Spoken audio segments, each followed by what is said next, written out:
people sometimes underestimate the level of work it takes for us to get to oil, right? So, and I've been in this for a really long time. So that orange arrow that you guys saw, some of you guys saw, is where the Titanic is at the bottom of the ocean. This green arrow is where we have to go to get oil. Okay, so why I'm talking about that is because in my world, manufacturing, we got to make things that have to crush rock and make sure that it is safe. Okay, so the trust in our organization is immense. You know, when things go wrong, the consequence of a failure is extremely high. So whenever we're thinking about doing something, we really have to look at it a few years forward, saying, hey, is this the right thing to do? What's it going to matter for us? So again, that's a lot of what I'm doing. One thing I want to make sure is that I'm not a carbon expert. Okay, I've been dealing with hydrocarbons. So please, as you all are judging me as I present, please know that this is us who had never done this getting into this space. Okay, so you'll have to forgive us. I was actually happy to see, Troy, that you just got into this 2 years ago. So I'm happy. You were in the refinery world for the longest time. So, but the next few slides that I'm going to show you, you guys will laugh a little bit, but a lot of what I'm going to do is I'm also connected to the internet, so I don't do words on slides, so I'm going to be live going on to plants and farmers and all of those things. But this one was a the very first time we had to explain what we were planning to do, okay? And this person who I was explaining what we were planning to do was a high school student at Audi, and she is now going to start at Rice. She did not want to do STEM, because one of the things that we do a lot is we hire a lot of students. Every single, he talked about the manufacturing startup that I'm responsible for. Every single person, 100% of the people working in that organization either came through Houston Community College, University of Houston as interns. We have a few Texas A&M Aggies, vets. We also own the domain name for retired too early, because a lot of times in the oil field, man, when things go down, a lot of good people get retired by the time they're 50, can't find jobs. So we're like, how do we get them to come back to work? Excuse me. So what we did was, so that's the background. So this young lady came over and I said, you're going to help us do something. You're going to help us come up with rationale on how we can get into the green space, okay? So we call it. So this was me explaining to her what we plan to do on a whiteboard. So if you guys come into my office, we have a lot of TVs, but we have some really big whiteboard TVs. So this is what we took from there. So first thing, I just want you to know, it's like anybody who works for NOV, the center of everything is NOV. So that's our plant, and all those little boxes there are machines. And that's my bad writing there. Okay, so what I want you to show, it zooms out, is we get all of that. If you can't read my writing, it's a power plant. Okay, so I'm trying to draw a power plant that's actually having a lot of fumes going up into the atmosphere. So, please don't hate this next slide, but I drive an old F-150 that has 220,000 miles. Okay, but I wanted to say that yes, you drive those Teslas, that's plugged into your house, that's getting power from those as well. So I said, okay, this is what we're doing now. We also get that same power plant or a different power plant to give us power to our manufacturing facilities. Then what we said was, what if, well, before I get to the what if, for those who can't read on that, if that's too far away from you guys are, this over here is the power plant, this is our manufacturing facility, and this was me trying to draw a farmer, okay? And that's a farmer standing on the side, that's a little tree that he has. And then the plan was, what if we paid the farmer to buy these credits? Now remember, this is about 2019 or so, I think it was. And then we would buy these carbon credits from that person. And the goal is for us to go ahead and sell the very first net zero top drive. That was planned. A top drive is, if you don't know about it, is the one that you saw me, I had that picture of us making a big hole in the ground, really deep.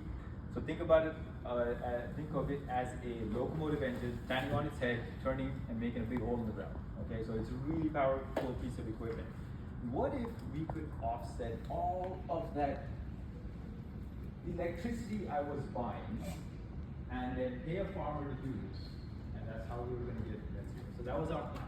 And this was the exact foundation of what we ended up doing, okay? So, the next part was a little background for you guys. How did we get started on this? Back in the good old days, in 2014, and well, I was just talking to Eric, Eric and Jimmy, and they're saying, well, prices are back up again. So, well, one thing you can predict in the oil field is go back down. Okay? But those good old days in the 2013s and 2014s, we were making a lot of money. Okay, but then things turned sour for us, and it went sour fast. Okay, we thought it was going to come back. We thought it was going to come back every single time. We said that didn't happen. So remember that slide where I told you how we're an $8 billion company? If I was doing this presentation back in 2014, this is what that number would be: $21 billion. Okay, so if you want to feel pain in the oil field, that's kind of where we were, and that's what happened to us. Okay, so when that happened, this history I'm going to tell you about was I was asked to join a division of NOV named Grant Rico. And Grant Rico is the division of NOV that makes drill pipe. Okay, so the president of that division, a guy named Brett Chandler, he said, Ash, I need you to help me right-size this business. We got to do something because there's no light at the end of the tunnel. Things are going from bad to worse.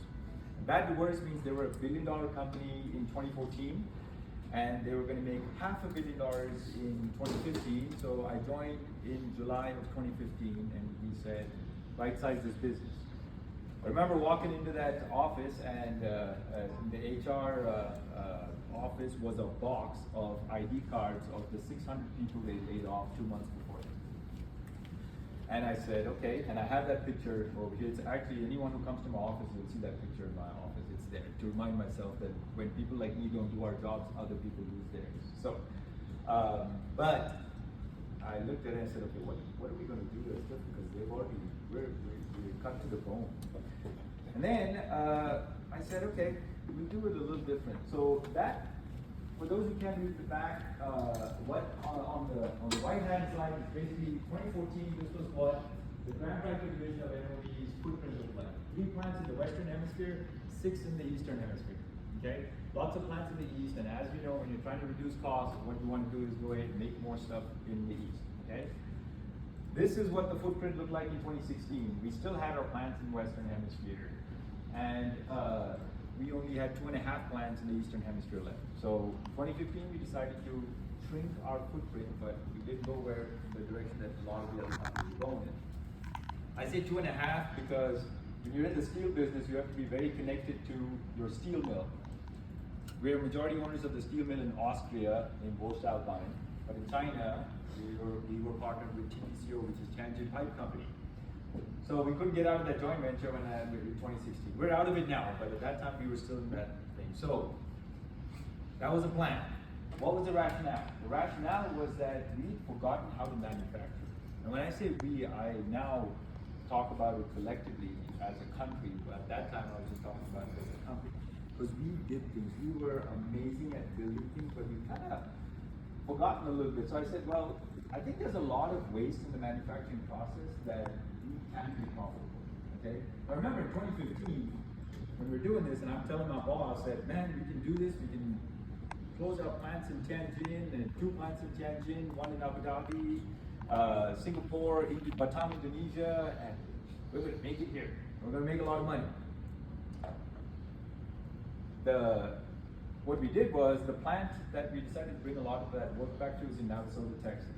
You guys have any Aggies in here? When you're driving up there, I see an Aggie pole. So on your way up to Texas A&M, you're going to see Navasota. We're the largest employer there. It's a big plant, 200 acres, old school manufacturing, forging, heat treat. My teammates and co-workers over there used to ask me, they're like, hey, do you think we can ever get climate control to this?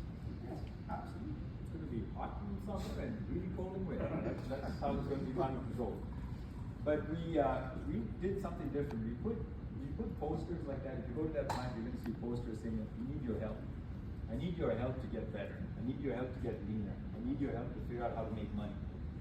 And what that was, if you go to, I stole a lot of ideas from a lot of companies, but the main idea I stole was from a company named Nucor.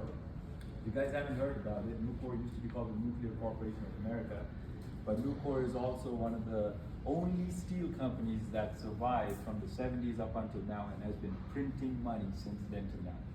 But they focused on very core things about, hey, look, let's focus on how we make money and who makes it for us. Have the right people doing the right things that we can make money. So that's us. And then I also sold an idea from Toyota, because if you go to any Toyota plant, there's an andon cord that you pull, and everybody comes there and says, "What can I do to help you?" So we changed it a little bit. This was newer tech. So we have tablets at every single machine, everywhere around the plant, where if a person can't do his job, he clicks a button, and that sends me a message saying, "Hey, Jim over there can't do his job. So what do we need to do?" And it was everybody's job, because if Jim had a problem, I was walking over to ask him what he needed help with, and everybody else knew, oh crap, we all need to go and should be help. But then once that attitude started to change, things started to get a little better. The big thing on this chart, which is a picture on my wall, not picture, monitor on my wall, was basically letting me know what was going on in that plant. This screenshot that was taken, I think, 2019, is telling me that the upset force line number 3, this is a pretty pie chart, I really didn't care. But at the bottom over here, when it turned purple, that purple meant everybody in the plant knew that purple meant they're waiting on material. Okay, so waiting on material means we're losing money, and everybody also knew how much money they were losing. All of that was good, makes sense, we connected and all that stuff, but it doesn't make any value to any business unless you're starting to make money or make money from it. So when we did close all of those plants, this is what our revenues look like. And if you're in any public company, by September through December, you sit there and make plans for what next year is going to be like. So this was what our next year was going to be like. We thought in December of 2015 that we were going to make $360 million in revenue and about $30 million in profit. That was our plan. The reality was, after we closed those plans, we missed on the top line. That means we didn't make the $360 million, we only made $325 million. Sales was less, but our profit was $42 million instead of the $30 million while we made it here in Navasota, Texas. Okay? So then, usually when things like that happen, they say, "You're sandbagging. You don't really know you're sandbagging by not selling enough products, but making more money. Why do we make it in the US?" Okay, you might sandbag. So we made a plan for next year. If you remember that chart with the oil prices going down, it was still going down. This is what we said we were going to do next year. We were going to make $265 million and only $18 million in profit. Well, we made less again on the sales side. They weren't buying our pipe, and more so, they were not just not buying our pipe. The pipe they were buying, they were paying less for it. But that was what our profit was. So instead of making the $18 million we thought we were going to make, we made $30 million. Same thing the year after. That's what we ended up doing. We said, well, this is pretty cool if we could keep doing this. So what we said was, well, why can't we replicate this? Why can't we do this for all manufacturers? Why can't we take this and bottle this and sell it to everybody and say, hey, you guys, you can. So what we did was we created that little startup called Aurelia. We trademarked Let's Make It Here. We owned that trademark, and this was in 2019. And the name of that company was really about, the first two letters, A, was about augmenting the humans, the people who do the work. And we didn't know ChatGPT was going to be coming down, a few years later to take over the world. But at that time, we really felt that AI could help. So people ask me a lot, why isn't AI in your name? I said it is. Just read it backwards. So, but we said red because it's about reducing waste. If we ask the people who do the work and focus on reducing waste, that's at the core of everything, then we can actually get better. And the last thing is IA, because there's a book by Alex Bates named Intelligence Augmentation. And that's really what it is, saying how do you augment human intelligence with AI? Okay, so that's really what that is. So we created this, and we started to do a lot of things. Now, As you're going through this, you're going to be thinking, what has this got to do with carbon? We're going to get to that point in just a second, okay? So, these were some slides I put together if I couldn't get on the internet. So I'm going to try to see if I can go live on the internet. So just to give you an idea of the plants that we have, the dots on those on that map is where we have manufacturing facilities all over. Okay? So all that I was telling you about, hey, I could connect to the plant and people could tell me what's going on, what's not happening. We have that now going on anywhere. I could go, and I'm going to do right now is go there and say, this is tough when you are doing a presentation and say, I'm going to go live and do something, because usually things go wrong, but I know it's going to work. I'm going to go live and then click into, we were talking a little bit about what's going on in Dubai and Abu Dhabi right now, and they asked if my plants are running. So just like, let me add one more thing. You know, when we were talking about the people helping us get better, one of the big things is that if you're not listening to the people who are doing the work, a lot of times you get a lot of incorrect information. So imagine my pretentious title sends an email to a vice president of manufacturing saying, what happened with this order? Immediately that person's job becomes to say, how do I make an excuse to explain away the problem that I have, versus saying, hey man, it was your fault. You remember you told us not to buy that material because we were trying to manage our working capital? Well, I did buy that material, and now because of that, I'm using substituted material that is not going to meet the needs of this product.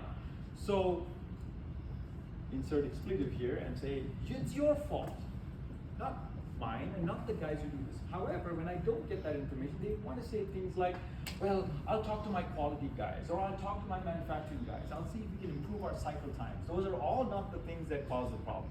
So the problem a lot of times is getting that information. Remember I told you we had buttons and tablets everywhere for them to tell us, you can't do your job. So now, that's there everywhere. So I don't need to go to any person to ask them what's going on. Any one of you guys could say, hey Ash, I want to go run your plant in Abu Dhabi or Dubai. And you could go there, and if I want to know if they're running today, because our plant in Abu Dhabi is between Iran and the Air Force Base in UAE. So the first day before anything came out, we heard, hey, can we go home? We get a phone call. I said, why? Actually, someone asked her yesterday saying, do we have to click the button if you have to rush home from the plant? But the thing is, that's where we are right now, and I don't have to look to see if the plant's running or not, but right now, if I scroll down, if you guys can't see it, there's a guy who's doing 5S right now for the last 3 minutes. Anything, anywhere in the world, I can actually just look at that screen and see what's going on. Oh, there's a little bit of red. That guy's waiting on a previous operation. And Nimesh says that he doesn't have work. And this could be anywhere. Okay, I could go to Conroe, I could do all of this stuff. What it also does is, it tells me how much money I'm losing by the minute. I don't need to go, don't take any pictures and sell stock or buy stock on this, okay? I want to make sure I'm adding value for you guys, okay? I want you to know where we're coming from on this, because as anybody in the carbon space, you see the word MMRV comes up. The first word is measurement. It's really important. So I'm going to tell you why this is all going to build into that. So this is me saying, oh my God, the day's not over yet. I've already lost about $16,000. The yellow is basically saying there's improvable time. This is everywhere. I can go look at what's going on in Conroe right now on any machine, and I don't need anyone to tell me why we're not able to make money. And this is from maintenance, operations, manufacturing, connect. Every single person's connected to that thing to let us know, hey, are we able to make money or not? Okay?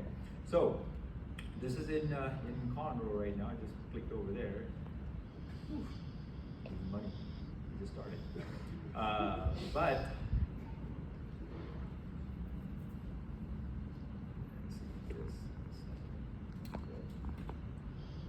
sometime over there, this machine was idle because the guy was running a different machine. So anyways, you get the idea. So this is every single thing we get to know what's going on. So now, going back over here, what that does for us is, show you something. So, based on all that information, we get a report every morning that goes all over to let us know what happened and did we make money, did we Did he not make money? Why did he not make money? So this is just for yesterday. I know that these are all the reasons we didn't make money, including things like waiting on material, loading, unloading material, waiting on a programmer, inspection, adding coolant. Every single one of those things stopped me from making money. But what's also important is, on the measurement side, this is because I'm connected to every single machine with a current transformer, which is provided in any shop. I wouldn't say Radio Shack, but I think that it is. But at any hardware shop for $70. But we connect that, and there's AI running behind the scenes to tell me if the machine is actually working or is it just on. People try to game the system. This is what happened on the machine. This is what the person said happened on the machine. So I'm validating both sides. Okay? Again, remember, MMRV. Measurement, then the verification piece is also very important because you can try to game the system. What also happens is, we have a scorecard, much like a Peloton scorecard, on who did well and who didn't do well on a daily basis. Okay, so I know the planner scheduler didn't do well. If I blame anybody for anything, the first thing they're going to say is, what do you mean it's my fault? Well, we can find out and scroll down and say, well, Mr. Planner Scheduler or maintenance, whatever the reason is, we know who, why, when it happened. Okay, so going back over here, what happens is that when we have that kind of data and we have it all across the world, the key piece about this is, and I have a room with all these TVs that has every single piece of information anywhere. These little stickies that are on there is the names of the people who run these plants, okay? I didn't think Elizabeth Davis over there with that phone, she's standing in the back, didn't know she was going to be here today, is also one of those people. She manages a few plants. Ellie, how many plants you manage? 5 plants, okay? 5 plants means she calls the people in the plants and tells them, can you do this to help improve your efficiency or throughput or something that's going to help you make more money tomorrow? It could be maintenance. She got CapEx approved for a plant in Beaumont for a multi-million-dollar machine, okay? I'm going to take a break. Sorry, Ellie, you didn't know you were going to do this because you got a phone call at about, what, 7:55 to show up over here at 9 o'clock. Ellie, what did you do for us before you came to join our group? I was a barista. I worked at a coffee shop at a hotel. C. Baldwin, actually, if you've ever been. Yeah, she worked at C. Baldwin as a barista. Met the manager already, a director over here, and she said, hey, you have the right attitude to come work for us. And we are full of those kind of people. She manages those plants, calls them and tells them that. But when we talk about, my title was sustainable manufacturing, that's what I'm talking about, right? When we talk about manufacturing or doing anything, the sustainability means how can I get anybody who cares enough to be able to do anything, okay? This picture right here, if you guys don't know the guy on the right, that's Tillman Fertitta.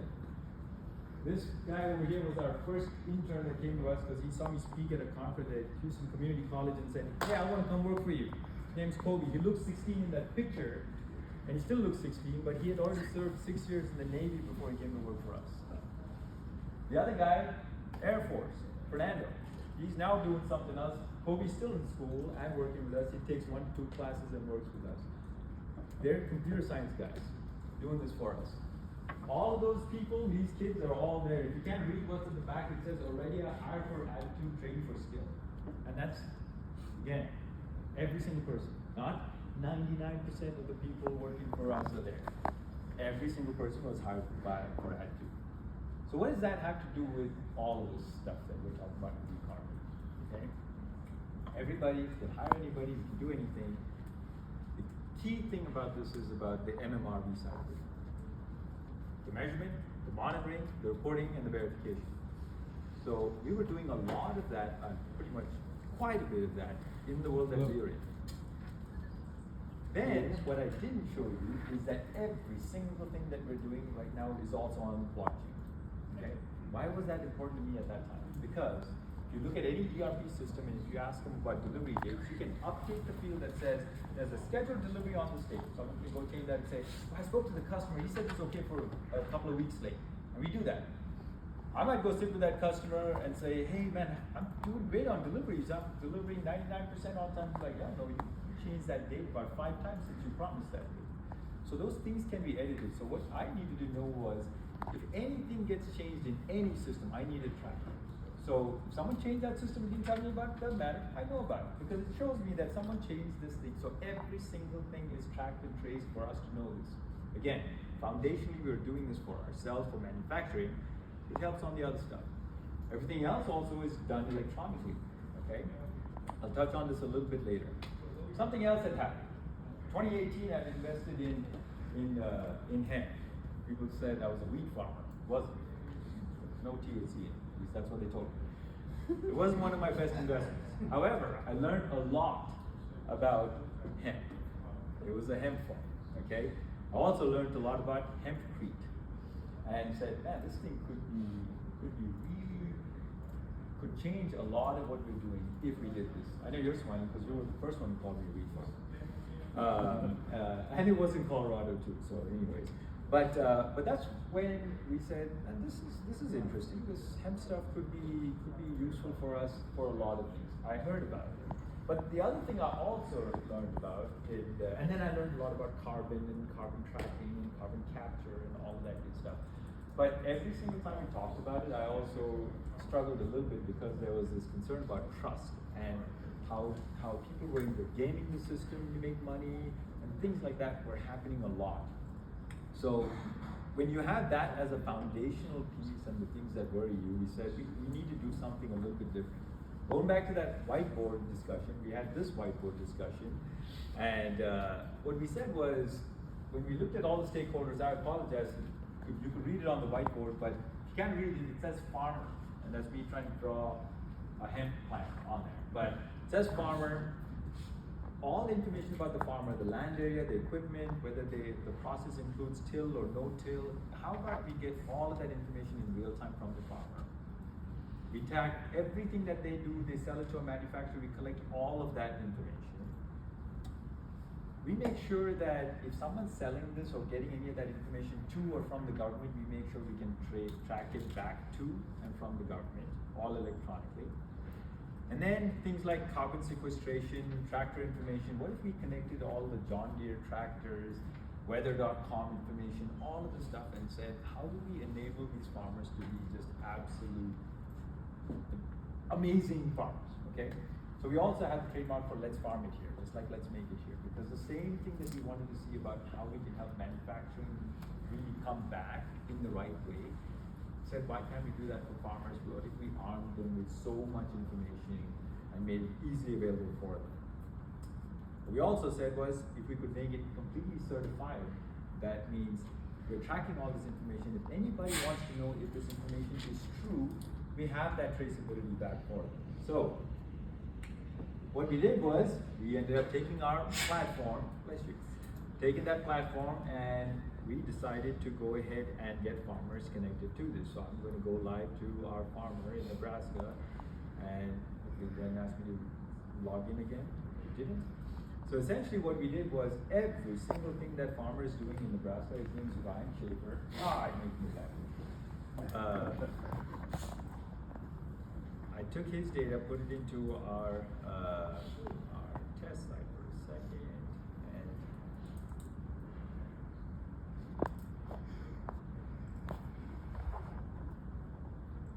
no, I don't want to connect to his John Deere. So what happens is, anytime he turns on that tractor, if he does anything, we get his John Deere tractor information as well. Because if we're looking at all that carbon information, we want to know, hey, how much. What was the fossil fuel usage in that, on that combine or that tractor or anything that he's doing? So what we did was, let's make sure we collect every single piece of information we need to get from them. Field tilling, planting, amendments, irrigation, cultivating, harvesting, grazing, you name it, we have it. I remember when I was talking to Jim about this that time, he says, but what about if it's on a hill? And I said, yep, you know, if it's on a hill, and what side it's facing, south facing, north facing. We didn't know all this. We just went through all of that data with a couple of interns, one from Texas A&M's chemical engineering program and another high school student. We said, let's learn everything about this, every single thing. And I say let's, I feel like I have what I did. Again, like I said, I just take credit for their work. But we looked at this information and all of that information, and how we collect this information is, Brian Schaefer has got 30,000 acres in Nebraska. Now when I say that, you think he's doing well. The reality is, it's his wife and him. His wife fills out all the paperwork. So it doesn't matter how much land you have, that's what it is. So what we did was, we'd say, you don't need to fill out any paperwork. If you get an invoice, you bought some seed, just take a picture of it and send it, and it uploads all that information. Because it has to be easy for them. If they're going to go fill this information, it's not going to happen. If you had to get to that farm, you got to fly to a little no-name airport. I can't remember the name of the airport even now, but it's a small puddle jumper that gets you to that plane, and there's not a lot of people there, and they don't have a lot of internet savvy and everything else. So we need to make it easy. So all of this information that we're collecting from every single thing you can think about is collected. All they have to do is enter the John Deere information. If it's a John Deere or a Caterpillar tractor, we connect to their API, bring in that data. If it's new, if it's not, all we need to know is what's your make model, tell us how much fuel you bought. And then we'll take care of all those calculations. Again, because when he is wanting to sell those credits, he doesn't have to worry whether, man, someone's going to come back and ask me to audit this stuff, which Jim, Eric, all need to come audit my stuff. So, but anyway, so we built this, whether it's soil stratification, every single piece of information is collected on there. I'm not going to spend too much time on there, but let me go here. But you get the idea. Now on the other side of it, what I didn't show you when I was logging into our live system is, we do one other thing in our application when we connect to all of these things. I'll go connect to that plant in Conroe, and what we do in real time is we track the actual usage of electricity at all those machines. So if you remember that original little picture that I had drawn where I said, hey, this is our manufacturing facility and I have a bunch of machines sitting over there, and how much electricity am I using? So what we do because of that is, there you go. It lets me know by product. That means, you guys can't read this, I'm going to go down over here, but basically it says on 3/11, I had these jobs run on this machine, which goes to the other side. It's on every single machine. I know what job was made, what the part number was, who worked on it. I have all that information. Move this to the other side. So these are all the machines on the left. I know how much electricity was used to make every single part anywhere. I don't need to ask anybody. And I also know not just, hey, here's my electricity bill for the entire building. No, that's good. I have that big number, but I also have the exact amount used for that one particular thing I just made. If I made that cup, I know how much electricity was used or energy was used for that cup. We calculate that information. Then that Aggie intern, when he was up there, he was like, ah, y'all have a lot of trees up here in Conroe near that plant. I said, yeah, I do. He said, have you looked at how much they're sequestered? He said, no, never thought about it. So he did. He counted all those trees, and there's about 304 trees. They're American sycamore, oak trees, water oak trees, shortleaf pine, and whatever that cedar tree is. So we have all that information. So we said, well, how much are we sequestering there? So again, they taught me about things called inset and offsetting. All of that stuff, information was back and forth. So what we did then was, I said, what do I do with all this information that I'm collecting? And that's when someone said, you need to reach out to BCarbon. That's me, because I did last night about 1:15. I was like, how do I say this is someone in the oil field and I'm all dressed up and nowhere to go? That's what ChatGPT spit out. You got to cover all the hard hat and, oil field in the background. So that's when I said, well, I need to ask someone to come and audit all of this stuff. Because we weren't doing this because of anything other than that. This is the right thing to do. So they asked me to reach out to Mr. Blackburn right there. I sent him an email. I said, sir, if you have some time, can you come and see what we're doing? See if it's even right? Because we didn't know. And he spent some time and said, yeah, not too bad. So I said, I need some help to come audit this stuff because one, I want to buy it.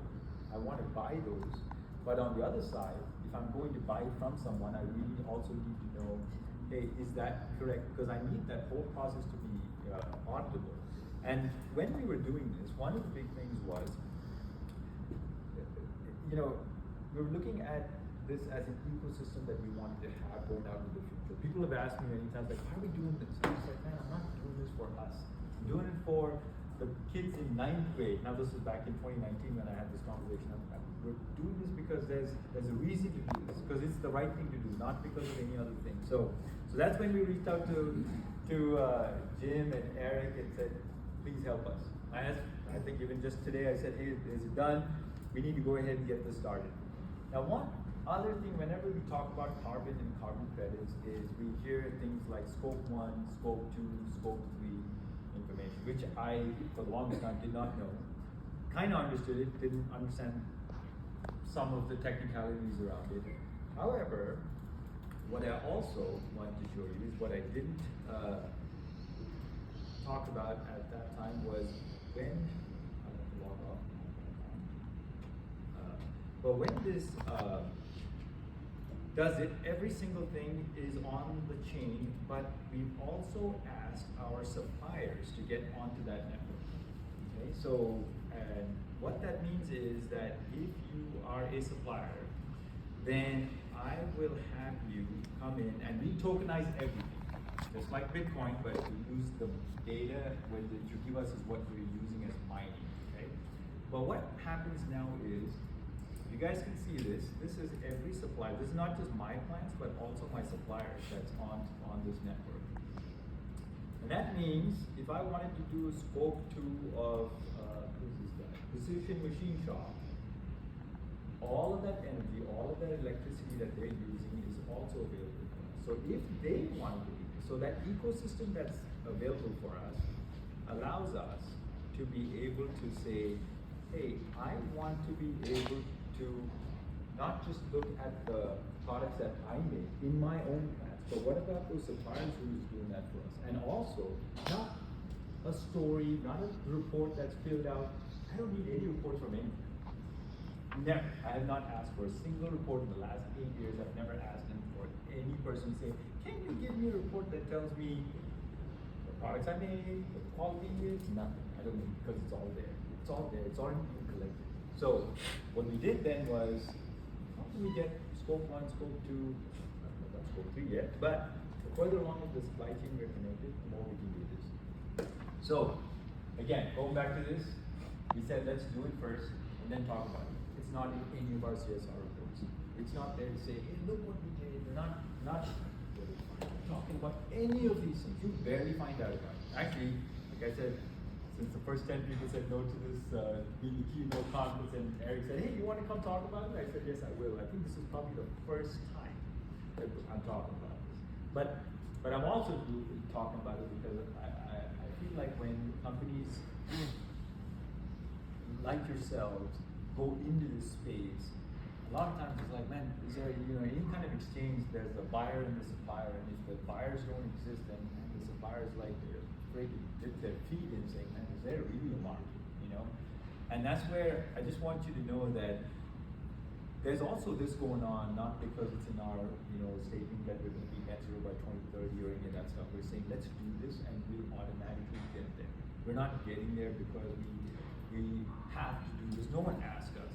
We're not even asking for any 45Q. There's nothing in this other than that. So no marketing, just doing there. And then, of course, sorry, that last one saying Eric asked. That's why we're talking about it. But this is our goal. Okay, our goal is making that first net zero build it. And what we want to do is once we've sold it, there's a predecessor event on the Gantt chart. Sorry, Eric, not to put pressure on you, but it would be you guys making sure that this is right. But once it's there, and there's no pressure on time, right? It's just let's do it the right way, let's do the right thing. But once it's there, we sell that. All we need to do is have that say, look, we did sell that first net zero build it. And once that's done, it helps us accomplish a lot after that, because then there's a buyer, there's a need, and also the other big thing on the farming side. I'll tell you right now, when you talk to the farmers, they're not making a lot of money.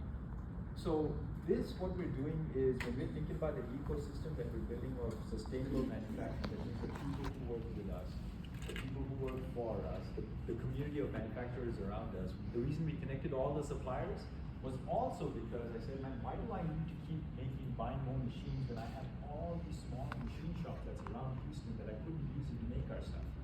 So, because it's on blockchain, They have IP that allows me to send a drawing to that plant and know that I'm not worried about him stealing my drawing because it's on blockchain for us. So all of those things help us get to that point where we say, and it's sustainable. Anyways, so that's my time. I said 9:45, so hopefully that made it. But anyways, I'll stop talking now. I was asked to leave a few minutes for questions, and I'll stop, or I can walk back to my table. Thank you, guys.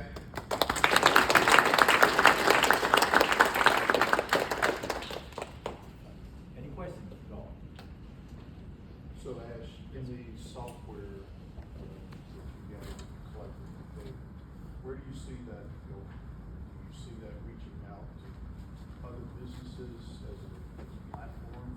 We were asked to do that, and then as of this year, we decided to go ahead and see if we can go ahead and take this to market, go to market, because it was used mainly internally for MOD, and the other thing was to help small machine shops, because a lot of small machine shops, they don't have money for the oracles and all of that stuff, right? So we said, look, you don't need to hire a lot of people to run the software, hire local, someone who's not class. So yes, it is a goal for us to go to market. Interestingly, I don't know if there's any University of Michigan grads here, but